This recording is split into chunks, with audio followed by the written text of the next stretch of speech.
ဒီဇင်ပြီးရင်ကျွန်တော်တို့ကဒီနွေရာသီဆိုတော့အရန်ကူရင်းတဲ့ရာသီကိုရောက်လာပြီအဲ့အချိန်တုန်းကကျွန်တော်တို့ကဘလူးစမီကီမျိုးလေးကအလိုက်ဖက်ဆုံးဖြစ်နေတယ် ဘလူးကီမျိုးနဲ့လိုက်ဖက်လဲဆို main ကလေးပေါ့ main ကလေးကိုအရင်ပြပြပြမယ်နော်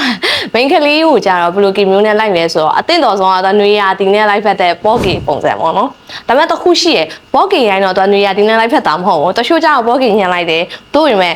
နွေရဲ့အပူဒဏ်ကြောင့်စီးလို့မရတော့ဘူးကွာစီးလို့မရတော့ဆိုတော့ဆိုရင်နောက်ထပ်အပူတစ်ခုဖြစ်သွားရောအဲ့တော့အရင်မတူပဲနဲ့ကျွန်တော်တို့ဒီရဲ့ညက်ယူလောက်စပင်ပုံစံပေါ့ဘော့ကီပုံစံပဲတို့ပြင်မဲ့တော့အရင်မတူစီးလို့လည်းရတဲ့ပုံစံပေါ့အဲ့လိုပုံစံဆိုလို့ရှိရင်တော့ပိုကောင်းတယ်ပြီးလို့ရှိရင်နောက်တစ်ခုကလေယာပေါ့လေယာညက်တာလည်းတစ်ခုကောင်းတယ်လေယာအထက်လေးဖြစ်သွားတဲ့အတွက်တော့ဘယ်လိုပြောအရင်ထုပိမိန်မဟုတ်တော့ကြည့်ရင်လည်းတို့ကြည့်လို့ရှိရင်လည်းပို့ပို့ပါလေးဖြစ်နေရမျိုးအဲ့လိုမျိုးလေးရောညက်လို့ရရင်အခုနောက်ပိုင်းဆိုလို့ရှိရင်တို့ရဲ့အရင် trend ဖြစ်နေတဲ့ကီကတော့အဲ့ရဲ့လေယာကီပေါ့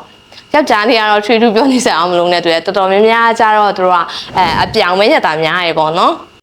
စမခုနည်းနည်း trend နေလေဒီ micro band လေးကိုရောဒီနွေရာသီမှာညက်လို့အဆင်ပြေမယ်လို့ထင်တာ